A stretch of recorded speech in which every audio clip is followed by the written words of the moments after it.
General Secretary, Kaveri Delta Farmers Welfare General Association General Secretary Mr. S. Rangrar.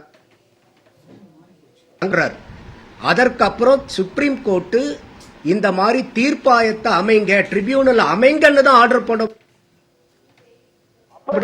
முடியாது.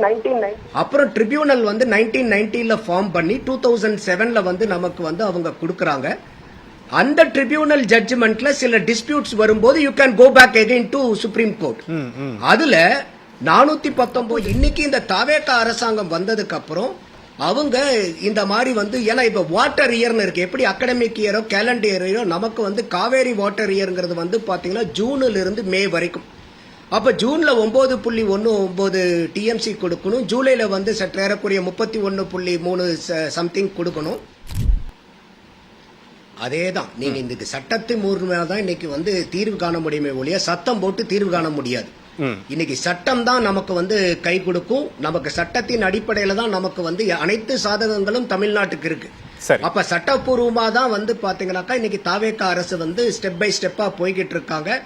காவேரி ஒழுங்காற்று குணைகிட்ட பண்ணிட்டு அவங்களுடைய மீட்டிங்ல வந்து இன்னைக்கு இருக்கக்கூடிய அளவுகள் எல்லாம் பார்த்துட்டு அவங்க இருக்கக்கூடிய டேம் நம்ம டேம் எல்லாத்தையும் மெஷர்மெண்ட் எடுத்து தான் ஆகஸ்ட் 29 இருந்து 15 நாளைக்கு நீங்க ஒரு நாளைக்கு 3500 கன அடி திறந்து விட.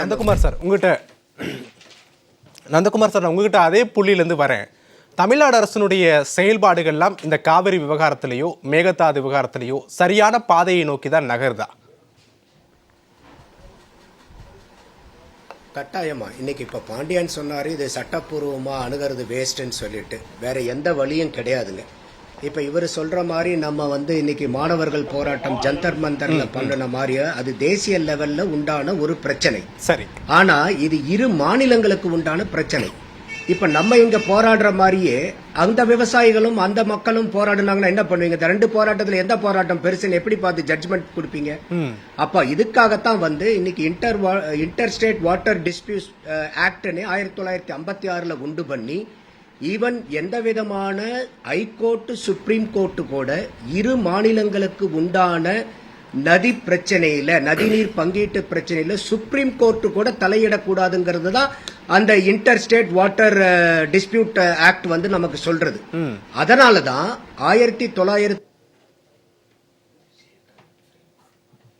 General secretary Cauvery delta farmers welfare general association general secretary mister S. அதற்கப்புறம் சுப்ரீம் கோர்ட்டு இந்த மாதிரி தீர்ப்பாயத்தை அமைங்க, ட்ரிபியூனல் அமைங்கன்னு தான் ஆர்டர் பண்ண முடியாது. அப்புறம் ட்ரிபியூனல் வந்து 1990 ஃபார்ம் பண்ணி 2007 வந்து நமக்கு வந்து அவங்க கொடுக்கறாங்க.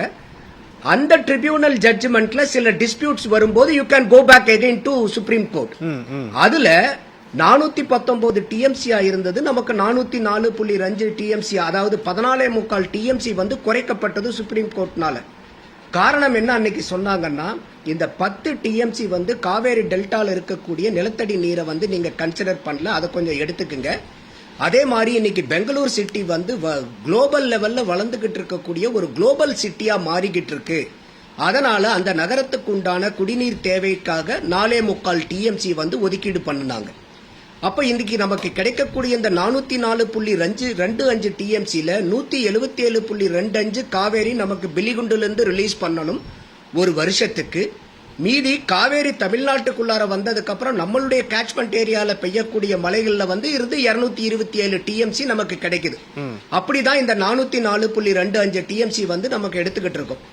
அப்ப இன்னைக்கு இந்த தாவேகா அரசாங்கம் வந்ததுக்கு அப்புறம் அவங்க இந்த மாதிரி வந்து ஏன்னா இப்ப வாட்டர் இயர்னு இருக்கு, எப்படி அகாடமிக் இயரோ கேலண்டர் இயரோ நமக்கு வந்து காவேரி வாட்டர் இயர்ங்கிறது வந்து பாத்தீங்கன்னா ஜூன்ல இருந்து மே வரைக்கும்.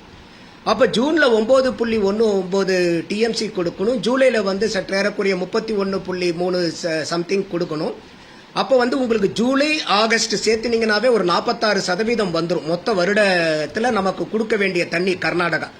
அதுவும் இல்லாம வந்து பாத்தீங்கன்னாக்கா நீங்க ஜூலை ஆகஸ்ட் செப்டம்பர் இந்த 3 மாசத்தையும் எடுத்தீங்கன்னா சற்றேறக்குரிய 67.59%. இப்போ இதுக்கு சுப்ரீம் கோர்ட் தான் நமக்கு தீர்வுக. சிடபிள்யூஎம்ஏ வந்து பாத்தீங்கன்னா சிடபிள்யூடிடி ட்ரிபியூனல் கொடுத்த ஆணையை எக்ஸிக்யூட் பண்றதுக்கு 2 பாடி அமைக்கிறாங்க. ஒன்னு காவேரி வாட்டர் மேனேஜ்மெண்ட் அத்தாரிட்டி, மேலாண்மை அதிகாரம் இருக்கக்கூடியது. அடுத்தது ரெகுலேஷன் கமிட்டின்னு ஒண்ணு.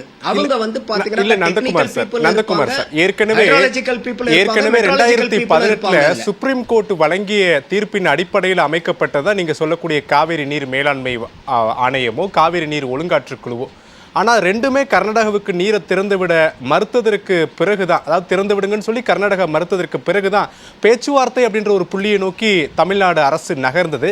இப்போ மீண்டும் நீதிமன்றம் அப்படின்ற ஒரு புள்ளியை நோக்கி நகர்வது இந்த விவகாரத்தில் ஒரு தீர்வை எட்டுமா, இல்லை நீண்ட கால மீண்டும் சட்ட போராட்டத்தை நோக்கி தான் தமிழ்நாடு நகரப்போகிறதா அப்படின்ற புள்ளியில தான் நான் உங்கள்கிட்ட கேள்வி எழுப்பினேன்.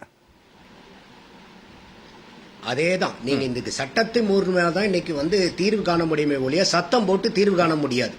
இன்னைக்கு சட்டம் தான் நமக்கு வந்து கை கொடுக்கும். நமக்கு சட்டத்தின் அடிப்படையில தான் நமக்கு வந்து அனைத்து சாதகங்களும் தமிழ்நாட்டுக்கு இருக்கு. அப்ப சட்டப்பூர்வமா தான் வந்து பாத்தீங்கன்னாக்கா இன்னைக்கு தாவேகா அரசு வந்து ஸ்டெப் பை ஸ்டெப்பா போய்கிட்டு இருக்காங்க. காவேரி ஒழுங்காற்று குணைகிட்ட பண்ணிட்டு அவங்களுடைய மீட்டிங்ல வந்து இன்னைக்கு இருக்கக்கூடிய அளவுகள் எல்லாம் பார்த்துட்டு அவங்க இருக்கக்கூடிய டேம் நம்ம டேம் எல்லாத்தையும் மெஷர்மெண்ட் எடுத்து தான் ஆகஸ்ட் 29 15 நாளைக்கு நீங்க ஒரு நாளைக்கு 3500 கன அடி திறந்து விடணும்னு.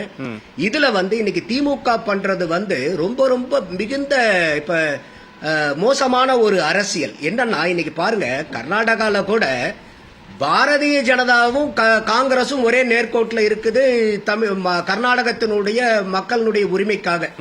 ஆனா இங்க பாத்தீங்கன்னா இன்னைக்கு அவங்க வந்து விவசாயிகள் போராட்டம்னு திமுகவினுடைய போராட்டத்துல காவேரி உழவர்களுடைய பாதுகாப்பு பத்தி பேசாம அவங்களுடைய பிரச்சனைகளை பத்தி பேசாம விஜய் அவர்கள் தாவேகா பத்தி நீங்க என்னென்ன பண்ணிக்கிட்டு இருக்கீங்க, அந்த கூட்டத்துல ஒரு நடிகைகளுடைய பேரெல்லாம் கோஷமா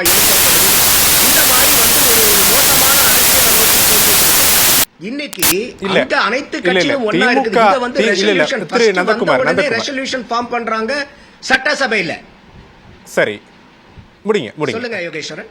இல்ல, இந்த விவகாரத்துல திமுக அரசியல் செய்கிறது, விவசாயிகளோடு சேர்ந்து போராட்டம் பண்றாங்க அப்படின்னா கர்நாடகாவிலும் பாஜக விவசாயிகளோடு சேர்ந்து போராட்டம் பண்றாங்க, அந்த நகர்வு நடக்குது இல்ல. அப்போ ஒரு எதிர்க்கட்சி அப்படின்ற பேச பாஜக கர்நாடகாவில தக்க வைக்கிறாங்க. அதே நிலைப்பாட்டை தானே திமுகவும் இங்க தமிழ்நாட்டில் எடுக்கிறாங்க. அதுல என்ன தவறு இருக்கு? இன்னைக்கு பாரதிய ஜனதா எங்கேயாவது காங்கிரஸ் மாநில அரசாங்கத்தை எதிர்த்து அங்க போராடுறாங்க, போராட்டம் நடக்குது, அவங்களோட போராட்டம் நடக்குது. இல்ல, ரெண்டு நாளைக்கு முன்பாக கூட கேஎஸ்ஆர் அணையில முற்றுகையிடக்கூடிய போராட்டத்தின் போது பாஜகவினர் தான் கைது செய்யப்பட்டாங்க. எதிர்த்து போராடினீங்கன்னா ஒரு நியாயம் உண்டு, மத்திய அரசாங்கத்தை எதிர்த்து போராடினீங்கன்னா ஒரு நியாயம் உண்டு. தமிழகத்துல தமிழக மக்களுக்காக விவசாயிகளுக்காக சட்ட போராட்டம் நடத்திக்கிட்டு இருக்கக்கூடிய ஆளும் கட்சிக்கு உறுதுணையா இருக்கிறத விட்டுட்டு அவங்கள விமர்சித்து நீங்க போராட்டம் நடத்துறீங்கன்னா உங்களுடைய நோக்கம் என்ன? சரி, உங்களுடைய அரசியல் பேச்சுகள்னால இன்னைக்கு டெல்டா ஃபார்மர்ஸ் விவசாயிகளுடைய நிலத்துல பூராமே தண்ணி வந்து நின்றுமா? அரசியல் பேச்சுக்கள்னால நீங்க ஒன்றிணைந்து மக்களோட மக்களா இருந்து அரசாங்கத்தோட கூட நின்று தானே சார் பண்ணணும். சரி, இது வரைக்கும் எங்கேயாவது நம்ம பார்த்திருக்கிறோமா? அப்ப இதெல்லாம் வந்து ஒரு நாகரிகமான அரசியலா? இதெல்லாம் உழவர் பெருமக்களை காப்பாத்துறதுக்கு உண்டான அரசியலா? இது சரி, நான் அந்த பாயிண்ட்ல உங்களுக்கு எங்க பொலிட்டிக்கல் ஸ்கோர் பண்ணணும்ங்கற ஒரு இதே இல்லையா? சரி, ஓகே நந்தகுமார். திரு பிரியன், 76 வருஷ கட்சி சார் நீங்க. வேற யாரோ நேத்து கட்சி ஆரம்பிச்சவர் இன்னைக்கு பண்ணுனாங்கன்னா பரவாயில்ல. தேசிய முற்போக்கு திராவிட கழகத்தில் இருக்கக்கூடிய அவர் போய் அங்க ஒகேனக்கல்ல போராட்டிட்டு அவரு சொல்றாரு பாருங்க, கோட் ஷூட் போட்டா நானும் கூட தான் அழகா இருப்பேன்னு. அவரு விஷயம் புரியாம பேசலாம். நம்ம அந்த பாயிண்ட்ல இருந்து எடுத்துக்கலாம். இந்த விவகாரத்துல அரசியல் செய்யறாங்க அப்படின்னு நந்தகுமாருடைய கருத்து இருக்கு. போய் பிரபாகரன் பேசுற பேச்சு பாருங்க, கோட் ஷூட் போட்டா நானும் தான் அழகா இருப்பேன். இதுவா சார் விவசாய போராட்டத்துல போய் ஒரு அந்த பாயிண்ட்ல இருந்து பேசுறாங்க நந்தகுமார். சரி, பேசுறேன், நம்ம பாயிண்ட் எடுத்துக்கிட்டேன். இல்லை, இப்போ நான் அதனால தான் முதல்ல சொன்னேன், சட்டமன்றத்தில் ரெசல்யூஷன் கொண்டு வந்தாங்களா இல்லையா இந்த மேகதாது அணையை பற்றின ரெசல்யூஷன்.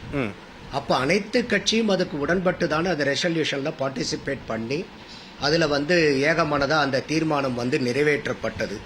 இன்னைக்கு கர்நாடகா வந்து கொடுக்குற இடத்துல இருக்காங்கங்க. ஏன்னா அவங்க மேலே தான் வந்து இன்னைக்கு CWMA ஆர்டர், நீங்கள் கொடுங்க தமிழ்நாட்டுக்குன்னு.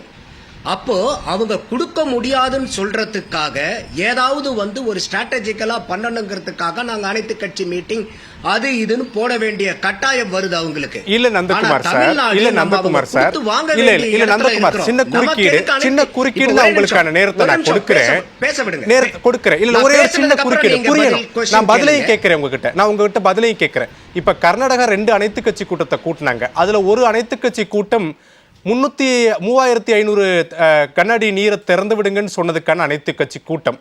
இந்த விவகாரத்தில் தமிழ்நாடு மேகதாது விவகாரத்தில் சட்டமன்றத்தில் தீர்மானம் நிறைவேற்றப்பட்டது, விவாதம் நடத்தப்பட்டது, அதெல்லாம் நாங்கள் ஏற்றுக்கிறோம்.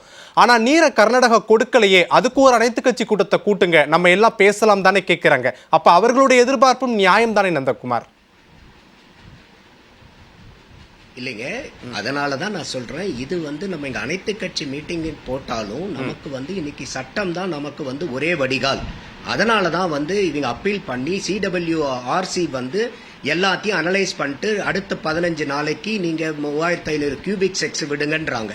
ஆனா அதனுடைய அடிப்படையில பார்த்தால் 4.5 டிஎம்சி. இதுல கூட திமுக பாருங்க எந்த அளவுக்கு ஒரு முரண்பாட்டான அரசியலை செய்துன்னா, ஆகஸ்ட் 1ஆம் தேதியே ஓடி போய் சுப்ரீம் கோர்ட்ல ஒரு பெட்டிஷனை ஃபைல் பண்றாங்க. இந்த மாதிரி சிடபிள்யூஆர்சி ஆர்டர் பண்ணன 3500 கியூபிக் செக்ஸை விடணும்னு சொல்லிட்டு. ஆனா இப்ப தமிழ்நாடு இன்னைக்கு ஃபைல் பண்ணிருக்காங்க. என்ன அவசரம்? சனி ஞாயிறுல என்ன அவசரம் உங்களுக்கு? அப்ப திமுக தனித்து நின்று நாங்க எப்பேற்பட்ட ஆளுன்னு பாருங்கன்னு காமிக்கணும்னு ஒரு போலி அரசியல் செய்யறாங்க. ஆனா இன்னைக்கு இருக்கக்கூடிய இல்ல நந்தகுமார் சார், இதுல என்ன போலி அரசியல் இருக்கு? தமிழ்நாடு அரசு செய்ய மறுத்ததை திமுக செய்யறாங்க ஒரு எதிர்க்கட்சியா. இதுல என்ன அரசியல் இருக்கு? பேசலாமா? நானே பேசலாம், நான் பேசலாம்.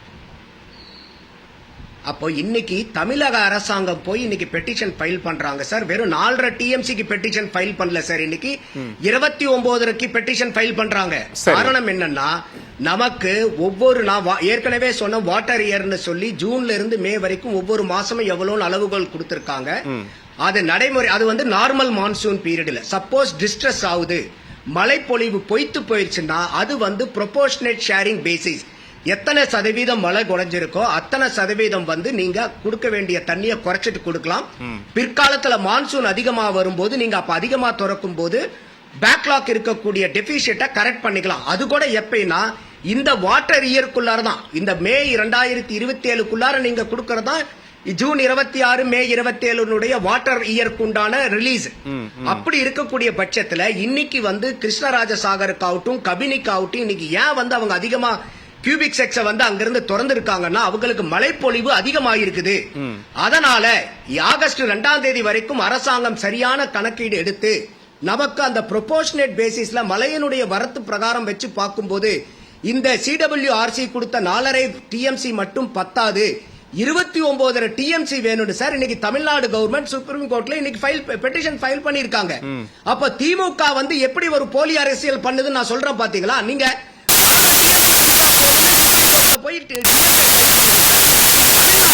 உங்களுக்கு நீங்க இவ்வளவு நாள் நீங்க சொன்னது மழை இல்லைன்னு சொன்னீங்க. ஆனா ஆகஸ்ட் 2ஆம் தேதி வரைக்கும் மழைப்பொழிவு உங்களுக்கு கிடைச்சிருக்கு. அதனுடைய அடிப்படையில பாத்தீங்கன்னா உங்களுக்கு ரிசர்வாயர்ல 4 ரிசர்வாயர் கிருஷ்ணராஜசாகர், கபினி, ஹாரங்கி, ஹேமாவதி, இதுல 77.537 டிஎம்சி இருக்குது. இதுல யூசபிள் வாட்டர் அது மட்டுமே 67.517 டிஎம்சி இருக்குது உங்ககிட்ட. அப்போ நீங்க எங்களுக்கு கொடுக்க வேண்டியது 4.5% மட்டும் இல்ல, அது மழை பொய்த்து போன காலகட்டத்துல இப்ப மழை வந்திருக்கிறனால எங்களுக்கு 29 டிஎம்சி வேணும்னு சொல்லி சார் தமிழ்நாடு அரசாங்கம் ஃபைல் பண்ணிருக்கு. நீங்க யோசிச்சு பாருங்க, நீங்க ஒரு சுப்ரீம் கோர்ட் நீதிபதியா இருக்கீங்கன்னு வச்சுக்கோங்க. என்னடா இது, உங்க மாநிலத்திலிருந்து அரசாங்கம் 29 டிஎம்சி கேட்டு வராங்க.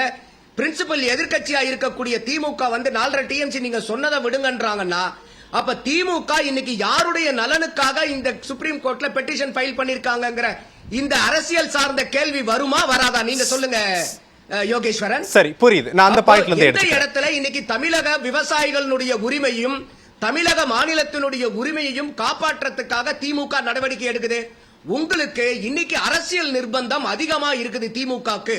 அப்ப உடனே நாங்க தான் காவேரி வாட்டருடைய ஒட்டுமொத்த கஸ்டோடியன் சொல்லிட்டு நீங்க அவசரமா இன்னைக்கு போராட்டம் நடத்தி அதுலயும் பெரிய பிரச்சனை ஏற்படுத்துறீங்க. நம்ம அந்த பாயிண்ட்ல இருந்தே போலாம் நந்தகுமார். நான் வரேன் உங்ககிட்ட. நான் இறுதி சுற்றுக்கு வரேன் சொல்லுவாங்க. சரி, அதே மாதிரி ஆகஸ்ட் 1ஆம் தேதிக்கு போய் நீங்க பெட்டிஷனை நீங்க அவசரமா ஃபைல் பண்ண வேண்டிய கட்டாயம் என்ன இருக்கு? சரி, அப்ப நீங்க மக்கள் நான் வரேன். நான் பிரியன்ற நிறைவா நல்லது செய்யணும்ங்கிறது உங்க நோக்கமா?